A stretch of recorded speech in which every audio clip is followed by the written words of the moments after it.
Lakshmi Nimna Maidairagamyo Bhuvi Jayati Vikaso Bhakti Purvo Yatindraha. Nama Om Vishnu Padaya Krishna Prishthaya Bhutale Srimate Bhakti Vedanta Swaminiti Namane. Namaste Saraswate Deve Gauravani Pracharane Nirvishesha Shunyavadi paśyati Destarane Bhagisha Yasya Vadane Lakshmi Yasya Shivakshasi Yasyasya Hidaye Samvit Tam Nrsimhamaham Bhaje. Jai Shri Krishna Chaitanya Prabhu Nityananda Shri Advaita Gadadhara Srivasadi Gaur Bhaktavinda. Hare Krishna, Krishna Krishna, Hare Hare.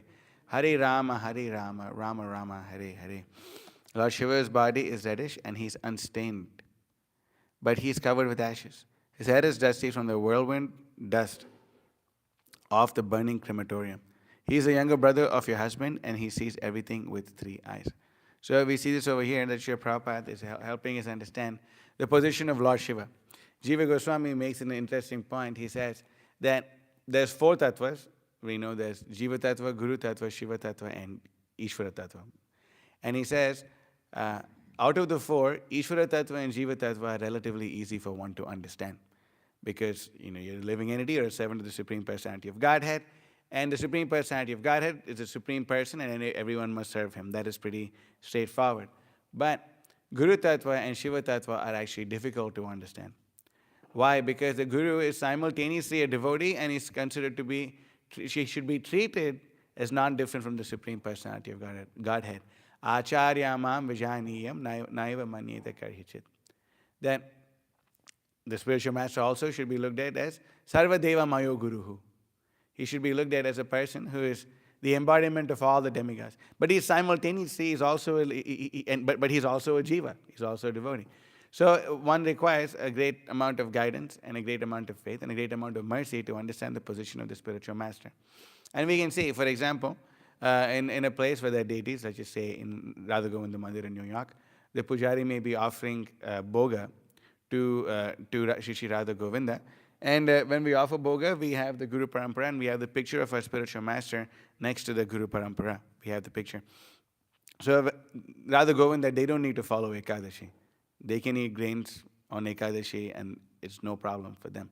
So when we offer it, we are offering it via the medium of the spiritual master. And when the offering comes off, it comes off via the medium of the spiritual master. But although you're keeping the picture of the spiritual master on the altar, if the spiritual master is, if you have the good fortune of personally being present with the spiritual master, you will not offer him the grains, because he's at the same time he's a devotee also. You won't offer him that same Mahaprasad which was offered to him on the altar. You won't offer him that when he's in, but he will eat Ekadashi Prasadam that day. So simultaneously, so we should understand that the spiritual master, he's a living entity, but he's also to be treated as non-different from the Supreme Personality of Godhead. That's why Krishnadas Kaviraj Goswami says, Yadyapi Amar Guru Chaitanya Radas Satapi Janiya Amitahara Prakash. He says, Yadyapi Amar Guru Chaitanya Radas. I do know that my spiritual master is a servant of Sri Chaitanya Mahaprabhu, Tatapi Janiya Amitahara Prakash. But I also know that he's an expansion of Sri Chaitanya Mahaprabhu. So, right, it's a little confusing. But at no point of time should we think that the spiritual master is God also. Then you become an Atibadi. It's an Apasampradaya. Sad, but anyway, I don't want to get into that. But we say that this we have to understand. You become another. Same thing with Shiva Tattva.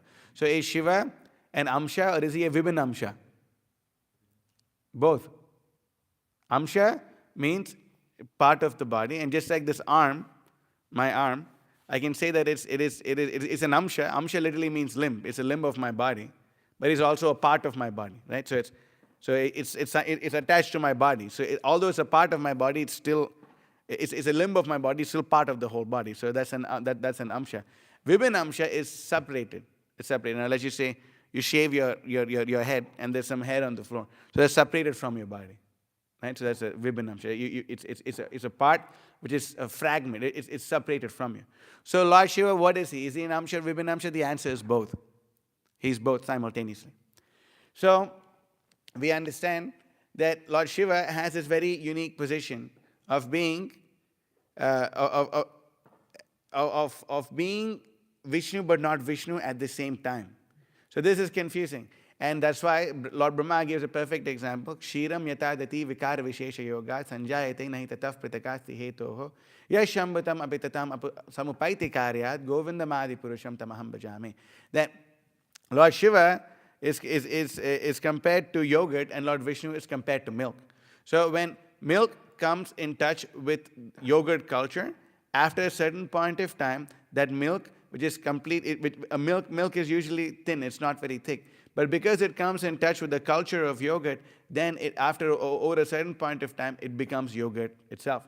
That's why in India, we see that the mother will add either tamarind or yogurt culture to the milk, and then they'll cover that bowl with a container on top, and then in the night, and then in the morning, by the time it's morning, it turns into yogurt.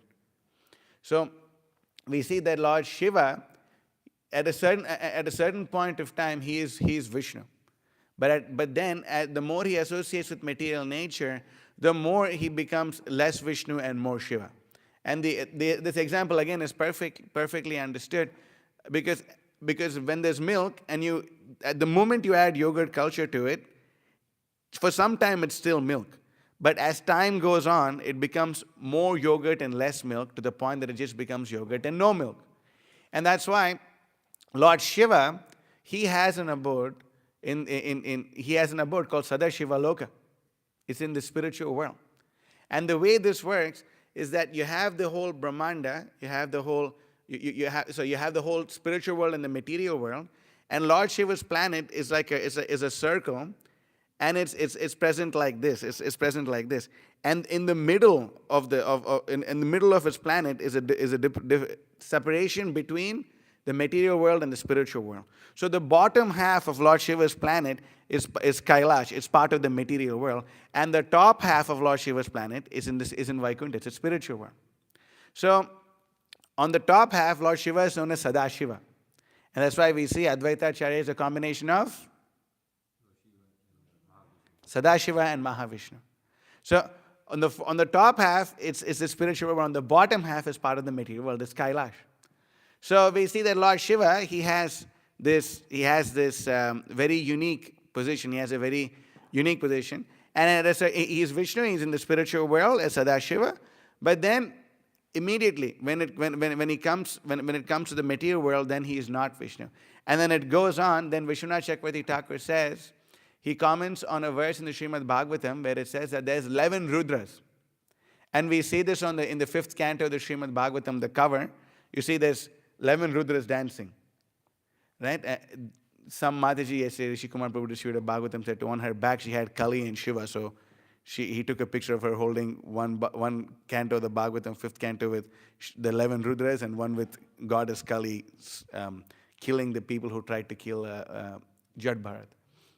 So we see that there's 11 Rudras, and Vishwanath Chakravarti Thakur says that these Rudras are of course very different from Sadashiva and the spiritual world. And he says that if a jiva is exceptionally qualified, he can actually take the post of one of the Rudras. He can become a Rudra. A living entity like you and me can take the position of Rudra. And the Mayavadis love it. So they take this point and they run with it and they say, Shivoham. I am Shiva, you are Shiva, everyone is Shiva. That means no one is Shiva. Nonsense. But a person can take the post of these 11 Rudras. And in the Srimad Bhagavatam it says that these 11 Rudras are afraid of each other. They don't come close to each other because they're afraid of each other, because they know of the extraordinary prowess. And they especially come together, these 11 Rudras, when it's time for universal annihilation, when Ananta Shesh has had it with the conditioned souls, being very upset with them for not taking to devotional service, Ananta Shesh lifts up its hoods. Ananta Shesh lifts up his hoods, and then he burns the entire material creation, and then the 11 Rudras come and also cause damage. So we see that in this world, when there's great wars which cause great calamities, which cause great destruction, when there's great calamities like a tsunami or like a volcano or something like a tornado or a hurricane, all this we must understand to be an aspect of Rudra, an aspect of destruction. And the living entities, they like to, that's why we saw, again, Rishi Kumar Prabhu distributed a Saptarishi said to someone, and his t-shirt said, meditate and destroy. That is Shiva's bhav. So we see that Lord Shiva is associated with the mode of ignorance, and mode of ignorance is destruction. It is meant for destruction. Mode of ignorance destroys. It destroys whatever good qualities. It's just straight bad. And we see mode of passion is creation, mode of goodness is maintenance. So we see at the same time the Lord Shiva, he is Vaishnavanam Yatha Shambhu. He's considered to be the topmost devotee. And he is glorified as Tapyanti Loka Tapena. He's considered a very great Vaishnava. Why? Because he accepts suffering for the benefit of the living entities. Tapyanti Loka Tapena Sadhava Prayaso Janaha Tatapi Paramaradhito. No, I think. No, that's the way the verse ends, right? Paramananda Paradhanam Taddi. Purushasya Akhilatmanaha. Tapyanti Loka Tapena Sadhava Prayaso Janaha Paramaradhanam Taddi Purushasya Akhilatmanaha. That he accepts suffering on behalf of the great, accepts great suffering on behalf of the conditioned souls in order to liberate them. And he is a great devotee of the Supreme Personality of Godhead. He's a great devotee of the Supreme Personality of Godhead. And we see that, yes, he is in a crematorium. Yes, he's associating with all these horrible things, but he's uncontaminated by these things, like a lotus in water. It is said that great personalities almost always accept voluntary suffering because of the suffering of the people in general. This is considered to be the highest method of worshipping the Supreme Personality of Godhead, who is present in everyone's heart. So we understand this, that Lord Shiva, he accepts suffering on behalf of the conditioned souls. Why? And in the 24th chapter of the 4th canto of the Srimad Bhagavatam, known as Rudra Gita, or prayers sung by Lord Shiva, in that section, Srila Prabhupada writes in a purport that Shiva already makes arrangements for all conditioned souls to take the devotional service. He makes all arrangements. Why? Because he's the topmost devotee. He wants to see the living entities benefited. That is why, although Shiva is associating with the hobgoblins and the demons and the ghosts and the pichachas and all these living entities in the mode of ignorance, still he greatly benefits them. Just by being in his association, they are greatly benefited. Just like the Yamadutas are greatly benefited by being in the association of Yamaraj. The devotees of Lord Shiva, although they are demons, they're big demons, the devotees of Lord Shiva are demons, but still he benefits them. Can we think of one demon who got the benefit of going back home, back to Godhead, although he is a devotee of Lord Shiva? The trivia doesn't stop. Well, no, Vrikrasura, it is not given that he goes back to Vaikuntha. Like Bhasmasura, right? Vrikrasura, Bhasmasura, same thing. Anyone?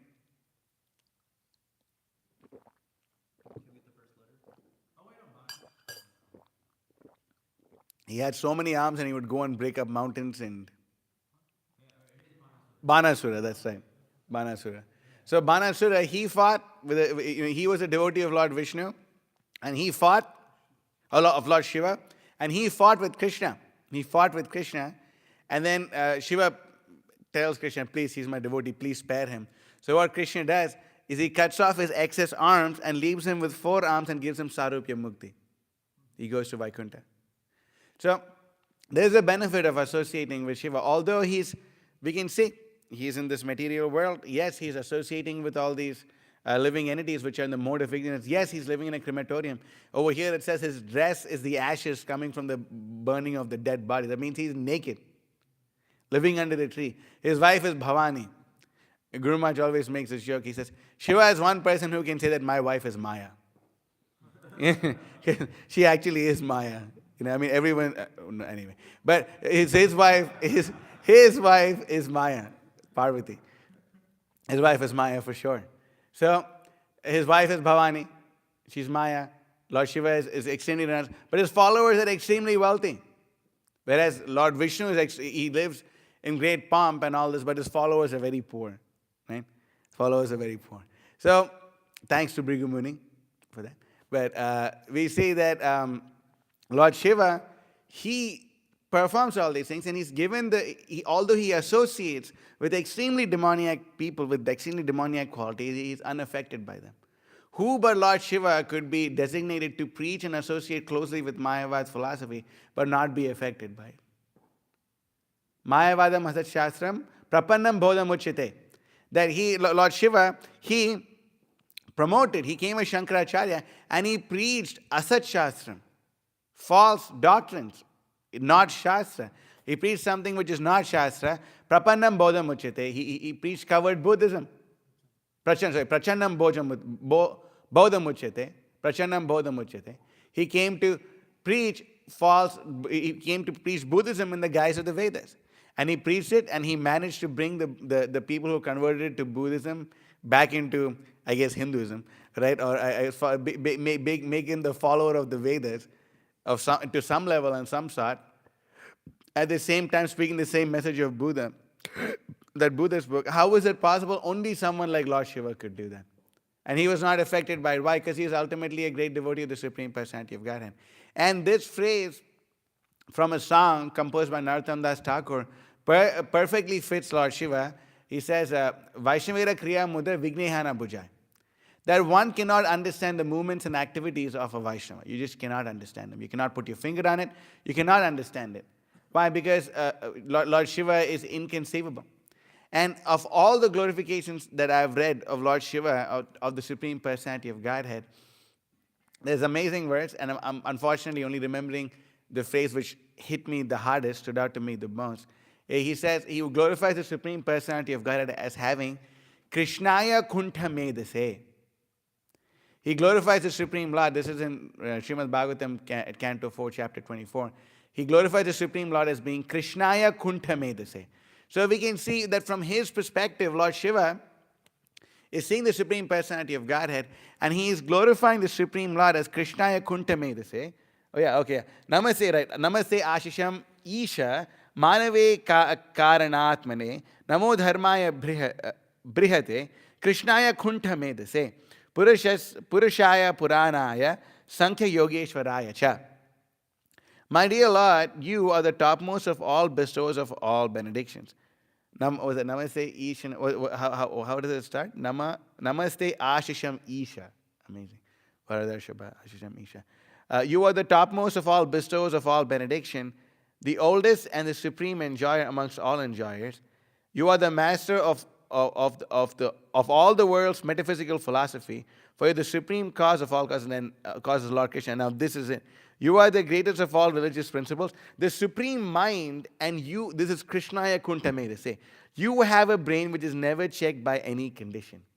He glorifies the Supreme Personality of God that at any point of time, the main difference between Vishnu, between Krishna, and all other living entities is that the Supreme Personality of Godhead's mind and mental faculties cannot be limited or cannot be conditioned. Krishnaya Kuntha Medase. There's never at any point of time that the Supreme Personality of Godhead's brain will reach a limit. His brain activities reach a limit. We have so many limitations with our minds. We can't learn more than 5 shlokas or 1 shloka or part of 1 shloka or anything. Maybe 1 syllable of a shloka. Can't learn more than a syllable of a shloka every day. We can hear the same thing repeatedly, but we still can't remember it.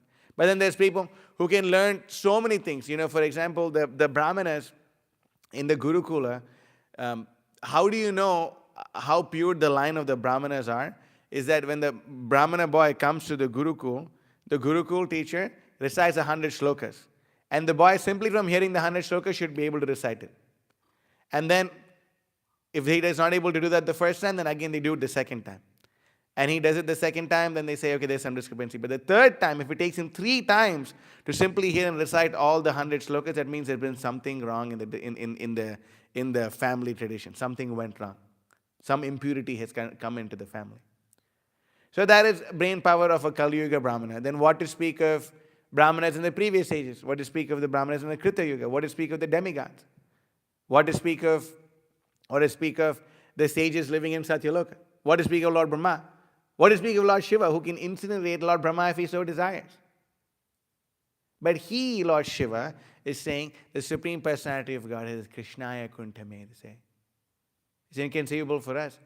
Once Śiva Prabhu, I was listening to his class, and he was saying that the Sri Vaishnavas, one of the Brahmanas, he was a Chaturvedi. He knew all the 4 Vedas, memorized all 4 Chaturvedi. That these days the names are just names. But actually, Trivedi means one who knows the 3 Vedas, right? You meet like I am Yash Trivedi, or like I am Rahul Trivedi or whatever Trivedi. Trivedi doesn't mean you're like shopping in Patel Brothers and going to egomania later to eat some eggs with your food. But Trivedi means one who's a Paka Brahmana who knows all the three Vedas. But now it's just become a name. It just become a name. Just like there's a famous last name in Bengal called Brahmachari. So you meet Ashutosh Brahmachari. So Guru Maharaj says that there's been someone who was in that line who was not such a good brahmachari, and then they made the family of I am like Suvarna brahmachari. Like, but bro, you have like one wife and 2 kids. What's going on? What kind of a brahmachari are you? And then he has some brahmacharis too. So we see. So this has just become a name only. Trivedi, Chaturvedi, but some Sri Vaishnavas, they memorized all the 4 Vedas, and this Brahmana was a little into him. He was very, what's the right euphemistic way of putting it? He was very aware of his great learning, and he made sure that everyone else was also aware of his great learning. So he went to the heavenly planets, and then he revealed it in a dream to someone else. He revealed it in a dream. Now, when he went to the heavenly planets, and he informed them that, yes, I know all the Chatur Vedas, then the demigods were laughing at him, and he said, the knowledge that you have in your realm, the knowledge of the Vedas that you have in your realm, isn't even equal to a grain of knowledge that we have in the heavenly planets. Isn't even equal to a grain. Grain of knowledge, that's really too much. If we learn like 700 verses of the Bhagavad Gita, we're like, oh, I know the whole Bhagavad Gita. But there's so many kids who know the Bhagavad Gita. There's so many, SGI, whatever, this fool, the parrot guy, he's going to be a parrot in his next life. Whatever, there's some big guru guy, in Texas, he has some, and like he has a Guinness Book of World Record for having the most amount of people chant the Bhagavad Gita. And I met so many of these people, and the kids are like, I won gold competition, trust me with any verse. And I say, Asatyam, and they say, Asatyam, Apratishtam, and they say the whole verse, and they say, what does this verse mean? I don't know. Why don't they know? Because their guru is like a parrot, because this guru is a worshipper of parrots. You go to his temple, you go to his room, he has so many parrots. So all these, what do parrots do? They just repeat.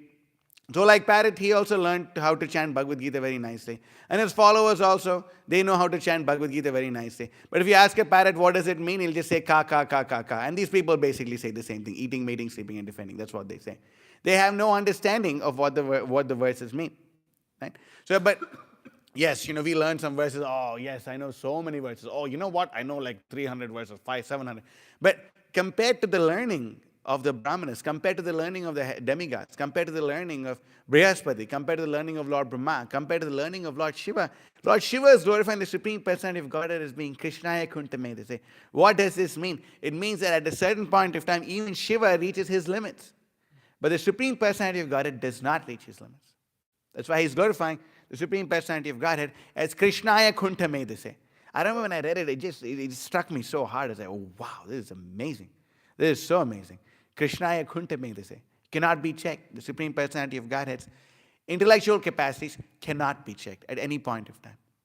So Lord Shiva, he glorifies Lord Vishnu like this. He is Vaishnavanam Yatha Shambhu. But at the same time, Advaitam Harina Advaita.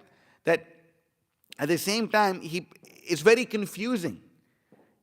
Is Shiva Vaishnava? If he's a Vaishnava, why is he speaking Mayavad and all this and all that? And we see those who are associated with him, they don't seem to be worshippers of Lord Vishnu. They seem to be stuck in this material world. So what do we do? So, and then yes, Shiva is Vaishnavanam Yatha Shambhu. And that is true to a certain extent. Lord Shiva is Parameshwara. What does Parameshwara mean? Master of this of the entire world. Master of the entire world. But he is master of the entire material world only. He's not a master of the spiritual world. So is Shiva Parameshwara? Yes, he is Parameshwara. But only from unto one point, from the point that we are seeing from the bottom. Is Shiva Vaishnavanam Yatha Shambhu? Yes, he is the topmost devotee, but only up to a certain point. We're not trying to denigrate Shiva in any way, shape, or form, but we see that he is Vaishnavanam Yatha Shambhu. That is true when we're looking at it from this side of the Viraja river. But when you're looking at it from that side of the Viraja river, we have the 6 Goswamis, we have the Gopis, we have so many. We have so many great devotees of the Supreme Personality of Godhead who are partaking in the rasa dance. Why? Lord Shiva, when he was he was very happy to know about the Krishna's Rasa Leela, and he tried to enter Rasa Leela as a Ras Leela, sorry, tried to enter the Ras Leela as a gopi, but then all the gopis caught him. Oh, come on, no, you're not one of us. You're Shiva. We can tell, we can see and tell. So he was not allowed. But he's Gopeshwar Mahadev. He protects nonsense rascals from entering into the Rasa Leela of the Supreme Personality of Godhead. So we see that, yes, is he Vaishnavanam Yata Shambhu? Yes, that is true. But to a certain degree, when we look at it from this side of the Viraja River, from this bottom, when we're looking at it from that side, then there's other devotees also who are partaking in the Rasa Leela of the Supreme Personality of Godhead. And who is the topmost devotee as mentioned in the Bhagavatam?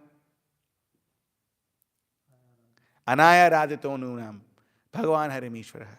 That we say that Srimati Radharani, she is the topmost devotee. She is the perfection of service to the Supreme Personality of Godhead. So to all our Hindu friends who may think like, oh, Jai, now I can worship Lord Shiva. No, you can't. You worship Krishna, and by worshipping Krishna, Lord Shiva is pleased. Yata taror mula nisheshanena. That by watering the root of the tree, the entire tree is nourished. Simply by worshipping the Supreme Personality of Godhead, all the demigods are also pleased and satisfied, including Lord Shiva. Oh, but Lord Shiva is coming, our entire family worship Lord Shiva. Devashi bhuta nanam pitrinam. That by simply worshipping the Supreme Personality of Godhead, all the demigods, all the debts you owe to the demigods, all the debts you owe to anyone, they're all completely removed. Can we have Lord Shiva on our altar? Our acharyas didn't do it. Prabhupada didn't do it. Bhakti Siddhanta Saraswati Thakur did install a deity of Gopeshwar Mahadev in a particular temple. In Yogapith, right? There is Gopeshwar Mahadev in Mayapur. Is he? In one of the places, I don't remember, Yogapith. It's a famous place associated with Bhakti Siddhanta Saraswati Thakur, where he did install Gopeshwar Mahadev. Bhakti Vinod Thakur did install a deity of a linga of Lord Shiva. I'm forgetting where exactly, but I can get the exact reference. He did do it, but they didn't recommend that we worship. Now we see that in a temple where there's a lot of Nepalis, what they do is they have Lord Shiva, Vaishnavanam Yata Shambhu Prabhu. But it's obvious that this worship of Lord Shiva is because of coming from the conditioning of worshipping Pashupatinath being in Nepal. And once Lord Shiva shows up, the other demigods show up. And once the other demigods show up, then eventually Sai Baba will show up. Already Swami Narayana has showed up. Right? Not joking. So we see that these things happen. So that is why our acharyas, they are very, very careful to make sure that we are not associating with our Hindu samskaras. We should be very careful. Know our conditioning. We should know our conditioning very, very well. We should understand our conditioning. Oh my God, this is poison for me. I should not do this. For example, if you had a very successful band and then the devotees are going to distribute books in a music festival, it may be a good idea for you to not go there, because these are your samskaras, and it may hit you in a different way. It may hit you in a bad way. Let's just say you may have samskaras of being, or if you're a Brazilian and you really enjoy Brazilian culture and Brazilian food and associate with the Brazilian opposite sex, and then devotees are going to distribute books at a Brazilian music festival, you would not want to go there because it's your flavor of Maya. So similarly, we should be very well aware of what our flavor of Maya is. You don't see Westerners, usually, most of the time, you don't see Western devotees worshipping Lord Shiva because what's the big deal for them? But you see so many Indian devotees worshipping Lord Shiva. They say, oh, I'm worshipping Lord Shiva to remove my false ego. Why are you worshipping Lord Shiva? You can worship Aniruddha. He's the predominating deity of false ego. Right? So we need to understand everything through the proper parampara system. And over here, Kashyapa is making the point. Lord Shiva is my brother. Why? Because he's your brother-in-law. And when something like this happens, if he's your brother-in-law, then he's considered to be my brother. And he's telling Aditi, look, if we engage in a conjugal relationship at this time at night, Lord Shiva will note our bad time. Aren't you ashamed of trying to enjoy sex life in front of your own brother? Vishwanath Chakravarti Thakur says, there's the inner dialogue of Kashyapa. He's telling Diti, aren't you going to be ashamed? Your brother is going to be roaming around this time, and he's noting what all the living entities are doing at this time. And if he were to engage in a conjugal relationship, your brother will see it. Aren't you ashamed of doing this? He's trying to reason with an unreasonable species. So we see, we understand this, that he's trying to give her, it's good reason, like, come on, aren't you ashamed of trying to enjoy a conjugal relationship in front of your brother? This is very bad. He will note the time. And a common saying I learned in Atlanta is, if you do the crime, then you got to do the time. Right? That's what it is. Right? If you do the crime, you got to do the time, my friend. So that's what he's telling her. See, now we're doing a crime. And then Lord Shiva is going to note the time. And then what's going to happen? You're going to get a son who has ghostly appearance. He's going to have a ghostly mentality, or he's going to be a godless and personalist. Come on. Don't try to do this. Try not to do this. And Shyam Sundar Prabhu was saying, because he'd done his research in the Garbhodhan Samskar, he said that the main reason why people are born so wacko in their heads, right? Like all this insanity of, not knowing what you are when you look downstairs, and all this kind of nonsense, right? These kinds of mental issues, all this is happening because when the mother and father are trying to get a soul into the womb of the mother, they are not in the right position at the time of the conjugal activity. They're not in the right position. Usually, according to Shastra, the father should be on top and the mother should be on the bottom. But because they enjoy this conjugal relationship in so many different weird positions, the child is born with a weird mind. Remember you were telling us this? The child is born with a weird mind. Homosexuality, transgenderism, all these things happen because at the time of conception, at that time, they're all in weird positions.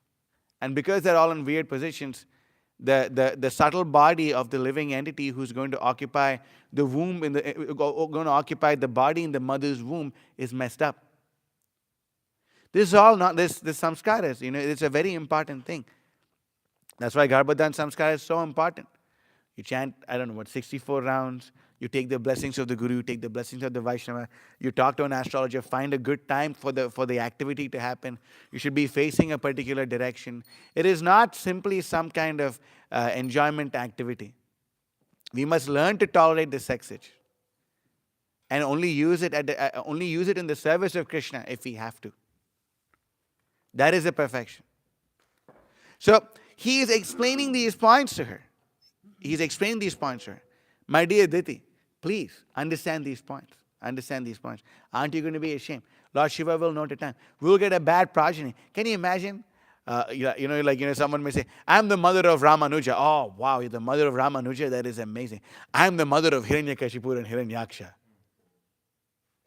Not so nice. I am the mother of Ravana, Kumbhakarna, and Surpanakha. Not so nice. I'm the mother of Duryodhana. Oh my God. So please don't do this. Look, it'll be a proper time, proper place. Then instead of having a son like Hiranyakashipu, you could have a son as Prahalad. Right?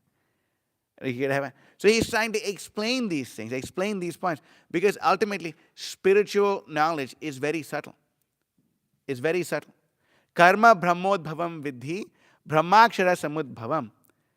Tasmat sarvagatam brahma nityam yajñe pratishtitam. That the Vedas speak of activities. All the rules of how a person should behave, they all come from the Vedas.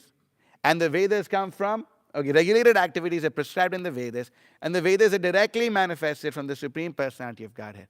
Consequently, the all-pervading transcendence is eternally situated in acts of sacrifice. Nityam yajñe pratishtitam.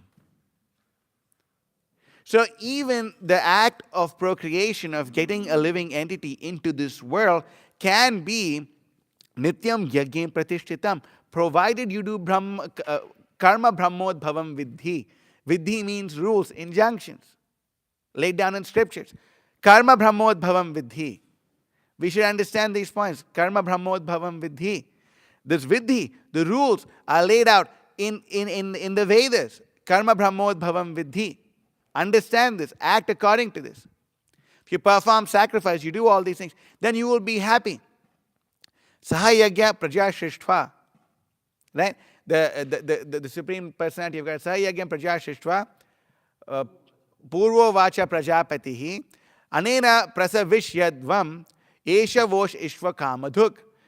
The Supreme, in the beginning of creation, the Supreme Personality of Godhead sent forth all various living entities along with, and demigods, along with sacrifices meant for the pleasure, for the satisfaction of the living entities, or for the satisfaction of the Supreme Personality of Godhead, for the satisfaction of the demigods. And by be thou happy by the sacrifice, because by the performance of the sacrifice, everything desirable for you will be attained. It's common sense. It's just be practical. He's explained these points to her. He's explained these points to her. Look, if you do all these things, we will be happy. But if you are going against the rules of Shastra, we will suffer. This is not a good time, my dear friend. This is not a good time. Don't do this. If time is not in our favor, then everything will be messed up. Don't do this. It'll be a very terrible repercussion. He's explaining these points to her. Right? But those who disregard scriptural injunctions, what happens to them? Evam pravartitam chakram nanu vartayati haya aghayur indriya ramo mogham partha sajivati. This is the next verse. You look at it. So, my dear Arjuna, one who does not follow in human life the cycle of sacrifice thus established by the Vedas certainly lives a life full of sin. So if you're copulating at the time where your consciousness is full of lust, then what kind of a child is going to come into your womb? A very terrible child. That's why Lord Shiva notes the time. He sends a jiva, appropriate time. You're going to get an appropriate living entity. Terrible. Life full of, established by the way, certainly lives a life full of sin. Living only for the satisfaction of the senses, such a person lives in vain. So this is a mentality of Diti at the time of conception. And Kashyapa is trying to move it this way, move it that way, trying to do this, trying to do that. He is giving her every possible reason, every possible injunction from Shastra for us to understand these points. We have to understand these points. It's very important for us to understand these points. If you're not established in the process of sacrifice, when you're performing a sacrifice properly, transcendence and the knowledge of the absolute truth is present within every aspect of that sacrifice. Within every aspect of the sacrifice, knowledge of the absolute truth is present. But if knowledge of the absolute truth, if you're not performing sacrifice, then it's only gross nescience and ignorance. And one is born in the darkness of ignorance. So, this is what happens. This is the outcome of engaging in illicit sexual activities or even illicit sexual activities with the wrong consciousness. What are the three gates leading to hell? Trividam narakasyedam dwaram nashanam atmanaha kama krodha tada lobha sasmad etat tayam tijet. Three gates leading to hell are lust, greed, and anger. So now she wants to engage in this activity simply on the basis of lust. So lust, and then we can see the result. She had two twin, most powerful demons ever to be seen in the history of the universe were her sons. The most powerful demons ever were her sons. It all depends on the consciousness during conception. This is no joke. This is no joke. Do the Garbhadan Samskar. You have to chant all your rounds. And it'll be nice if any grihasthas want to have kids, they should take a vow. Okay, every day I will distribute a Bhagavatam set until I perform the Garbhadan Samskar. Then how much mercy will they get from the Supreme Lord? Oh, I'll go and distribute a Chaitanya Charitamrita every day until the point of conception. I'll go down book distribution every day for 6 months before the date given to me by the astrologer. Date and time. How purified the consciousness will be. How purified the consciousness will be. Before conception, during conception, after conception, it's all a yajna. It's all a yajna. That is what he's explaining to her. My dear Diti, please. Please, you perform these things. He explained the same thing to Aditi. Aditi listened. And who did she have as her son? Who was Aditi's son? Famous. Vamana. Right? So this, my friends, is the gravity of following the injunctions of Scripture. Yashasya vidimutrija So one of my favorite verses now. Yashasa vidimutsijya vartate kamakarata nasa siddhim avapnoti nasukam na param gatim. If we are performing activities not according to scripture, not according to scriptural injunctions, yashasa vidimutsijya vartate kamakarata, that's what's happening here. She's acting on the basis of lust. Vartate kamakarata nasa siddhim, they will not attain happiness, perfection, or peace even in this life. Nasukam na param gatim. Therefore, tasmat shastram pramanam. This is not a joke. Vasan Shastra is not a joke. It's a very serious thing. It's a very serious thing. Every activity of our life should be based on Guru, Sadhu, and Shastra. If you're not doing it, then we're really going to hear the music. We're really going to hear the music. So it's very important for us to understand these injunctions. That is why we're starting a Varna Ashrama society, a community, Varna Ashrama community, where all these things can be followed. Otherwise, you want to act on kama, what's going to happen? Kama esha, krodha esha, rajoguna, samudbhavaha, mahashana, mahapapma, vidyanam, ihavairinam. Simply acting on the basis of lust, then there's going to be anger, there's going to be greed, frustration, the family unit falls apart. But it doesn't have to be the case if we take the right direction. So you must always keep Guru, Sadhu, Shastra in the center. That's why Narottam Das Thakur says, Guru, Sadhu, Shastra, Vakya, Chitete Koriya Aikya. You know which bhajan that comes in? Which bhajan? No. Come on.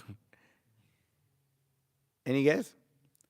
Shri Guru Vandana, the one we sing every day. It is in the later verse. It's in the verse number 9. We only chant the first 4 verses of this bhajan. So he says that Guru, Sadhu, Shastra, Vakya, Chittete, Koriya, Aikya. So we must make the words of Guru, Sadhu, and Shastra one with our heart, and then we will be happy. So I'll end the class over here. If there's any questions, comments, or protests, we could take them now. Yes, Avani Hoda Prabhu. Wait for the mic.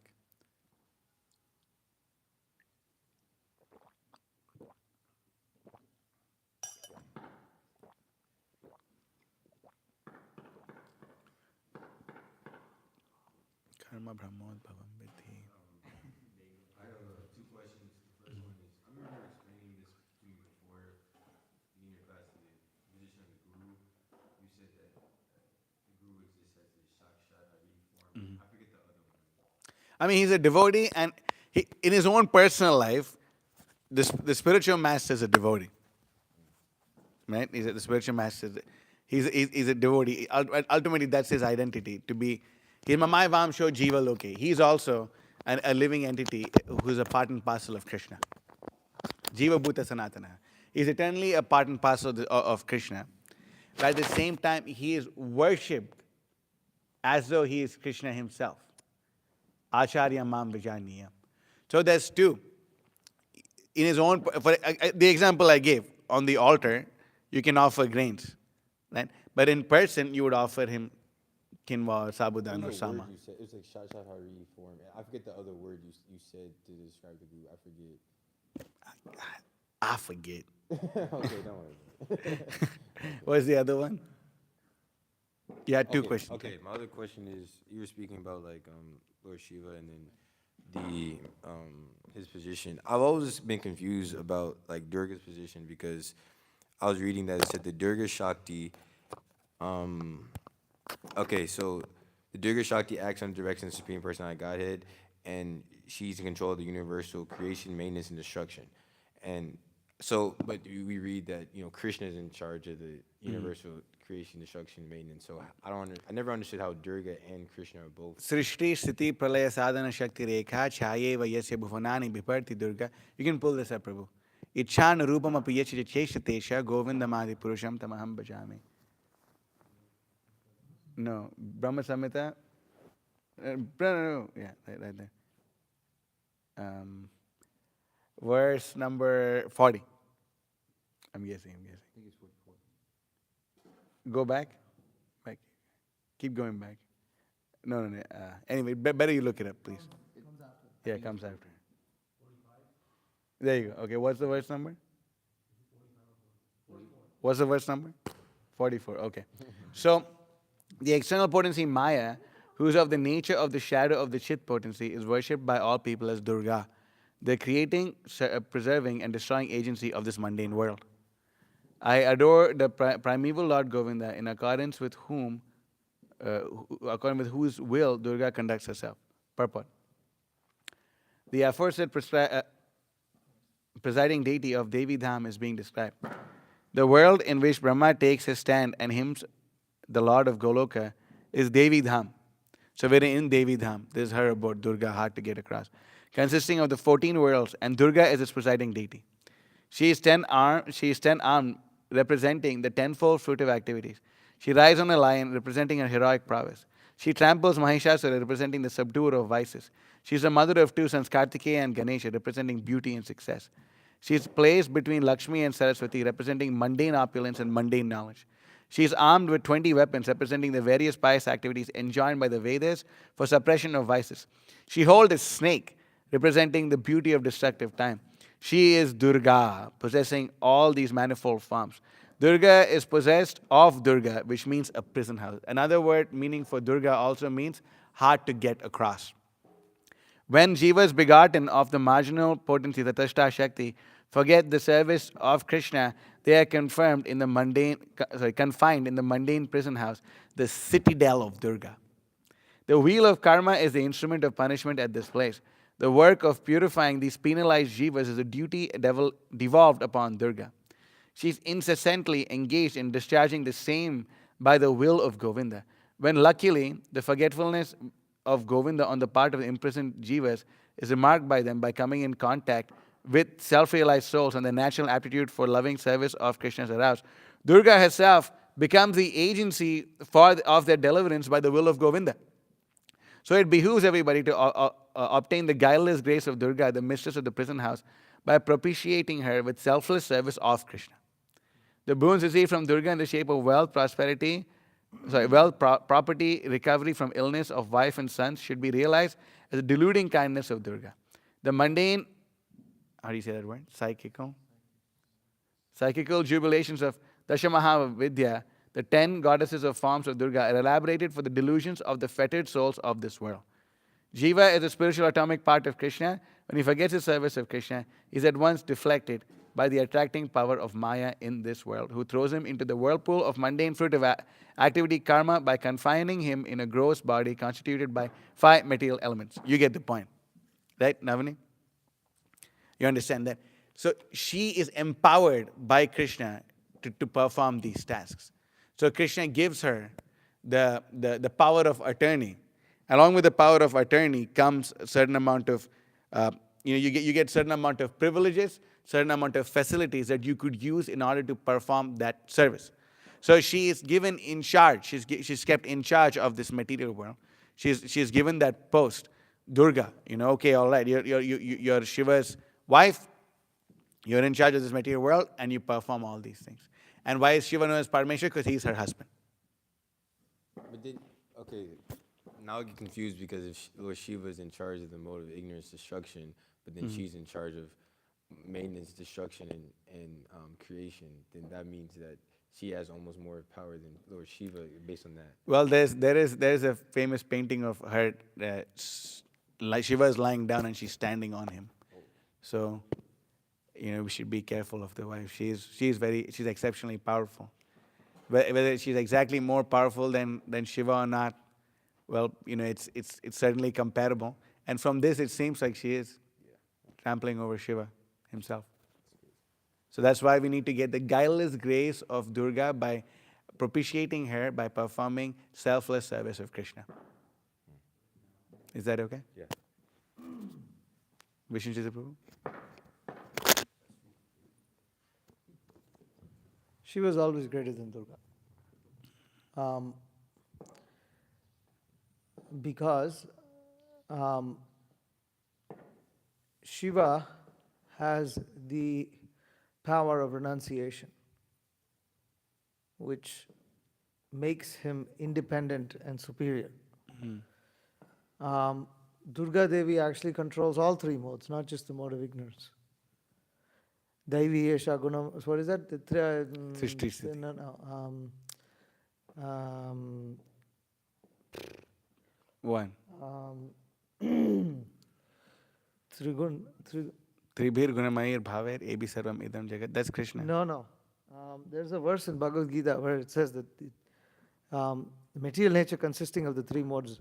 And Tribhir gunamayir no, bhaver ebi I sarvam know, idam but there's jagat. more verses where Mohita, Krishna speaks about three modes and associates it with material nature. That's not the only verse where Krishna speaks of the three modes. Anyways, she is in control of the three modes.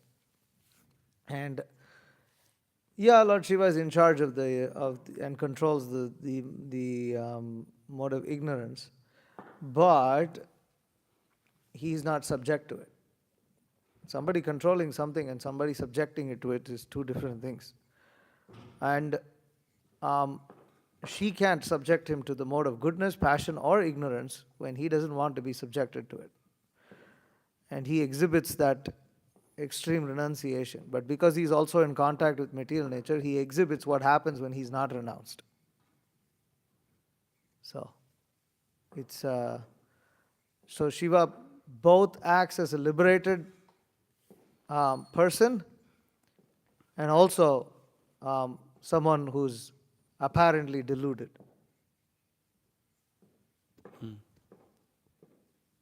Anything else? Yes. Are you Giri? Why don't you just sit somewhere where the sun doesn't? Hare Krishna. So you were speaking about, like, Lord Shiva, he has his own planet, Sada Shiva, and then he has and then his other planets in the material world, like down in the middle. Other half, yeah. Yeah. Kailash. So there's multiple material universes. So is there one Lord Shiva and he just expands himself into these? From is there one? what, My question is is there one Lord Shiva or is there? there's one Sadashiva, Yeah. but again, the Rudras, there's so many. It can be so many. It can be Jivas being Rudras. It can be. So there's one Sadashiva, but then there's other types of Shivas, and there's innumerable of those. Because we see in this Chaitanya Charitamrita where Lord Brahma sees so many headed Brahmas, but they also see different types of Shivas also. So there's more than one for sure. But there's one Sadashiva. Okay, answer my next question, because my other question was in the translation it says that Lord Shiva's body is reddish or red. So it's but we see that most of the pictures are mostly it's Lord Shiva's body is blue, right? Yeah, it's actually, it's Reddish blue. Nilakanta. He's known as Nilakanta. Golden complexion. It says this in here. In another place it says he's golden complexion also. So, the reason he's blue is because he drank the hala poison. Yeah. So he's known as Nilakanta. He has blue throat. Okay?